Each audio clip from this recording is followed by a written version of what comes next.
कांग्रेस के राष्ट्रीय महासचिव सचिन पायलट ने केंद्र और बीजेपी पर तंज कसा है। उन्होंने कहा जो लोग 400 पार 500 पार की बातें करते थे आज वो 240 पर हैं। कब चंद्रबाबू नायडू का मन भटक जाए, कब नीतीश कुमार पलटी मार जाए, कुछ नहीं पता। उन्होंने कहा कि कोई ये सोचे कि सत्ता सदैव हमारे पास रहेगी, ये लोकतंत्र में ठीक नहीं है।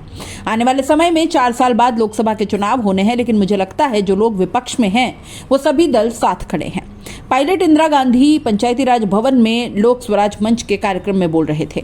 पायलट ने कहा कि मैंने सत्ता और विपक्ष दोनों देखे हैं। पहले देश में आंदोलन हुआ करते थे, लोग जागरूक होते थे, सड़कों पर आते थे। आजकल वो जागरूकता नौजवानों में नहीं दिखती, जोश कम नहीं है, लेकिन जो देश के मुद्दे हैं उसमें जन भागीदारी सोशल मीडिया तक ही रह जाती है।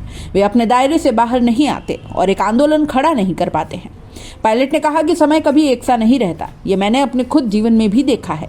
अच्छा समय भी आता है, बुरा समय भी आता है, लेकिन एक चीज जिसकी कीमत का कोई आकलन नहीं कर सकता, जनता के मन में जो व्यक्ति जो नेता जगह बना लेता है वो लंबा चलता है। उसे कोई फर्क नहीं पड़ता कि सत्ता में है या नहीं। मैंने बहुत से लोग देखे हैं, देश में 75 मंत्री होंगे लेकिन सबके नाम नहीं जानते। चर्चित होना एक बात होती है, लेकिन अपने काम और कार्यशैली से कोई व्यक्ति आम जनमानस के मन में एक सुरक्षित जगह बनाता है, सबसे बड़ी कीमत वही है। पायलट ने कहा कि डॉक्टर मनमोहन सिंह आज हमारे बीच नहीं है। उनके बारे में क्या क्या नहीं बोला गया। उनके बारे में कहा गया कि वे पपेट प्रधानमंत्री हैं, वो बोलते नहीं हैं। आज भी लोग याद करते हैं कि वे देश को गाइड करके इस लेवल पर ले आए थे। वे दुनिया में नहीं है। इंसान की कीमत कई बार उनके दुनिया से चले जाने के बाद पता चलती है। सार्वजनिक जीवन में जो लोग अपनी बातों पर अडिग रहते हैं उन्हें जनता हमेशा याद करती है। भारत का लोकतंत्र बहुत रोमांचक है और विचित्र भी है, अलग अलग निर्णय देता है।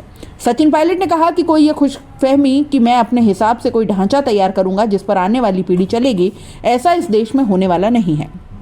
पायलट ने कहा कि संस्थाओं का दुरुपयोग इस हिसाब से किया जाए कि सामने वाले का चरित्र हनन किया जाए तो उसे रिकवर होने में बहुत समय लगता है। संस्थाओं का दुरुपयोग हो रहा है, वो लोकतंत्र के लिए चिंता का विषय है। वो लोग जो बात करते थे 300 पार 400 पार 500 पार की, आज वो 240 पे हैं।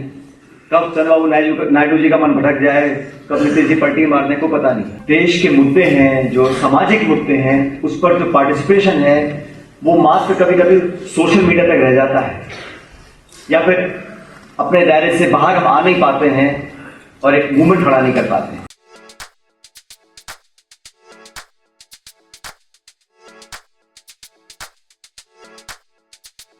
R&T ग्रुप ऑफ कॉलेजेस, यहाँ आपको मिलता है world class infrastructure in India, well equipped science laboratories, agriculture की यूनिक सीड लैब भी, digital library, computer lab with AI technology, digital board सभी छात्रों के लिए, ऑनलाइन स्टूडेंट्स के लिए पॉडकास्ट रूम भी अवेलेबल है। चित्तौड़गढ़ जिले और MLSU उदयपुर का एकमात्र एक्रीडेटेड कॉलेज। कोर्सेज हैं जिनमें BCA, BCom, BSc, bio, maths, agriculture, BA, B.Ed, BA, B.Ed, BSc, B.Ed, BSTC, MA, MSc, MCom। बड़े और खुले ग्राउंड स्पोर्ट्स के लिए, जहां होती है sports activities, training, personality development, student development activities, seminar और कॉन्फ्रेंस फैसिलिटी भी, NCC एक्टिविटीज, ताकि NCC कैडेट के रूप में आप भविष्य संवार सके, देश की सेवा कर सके।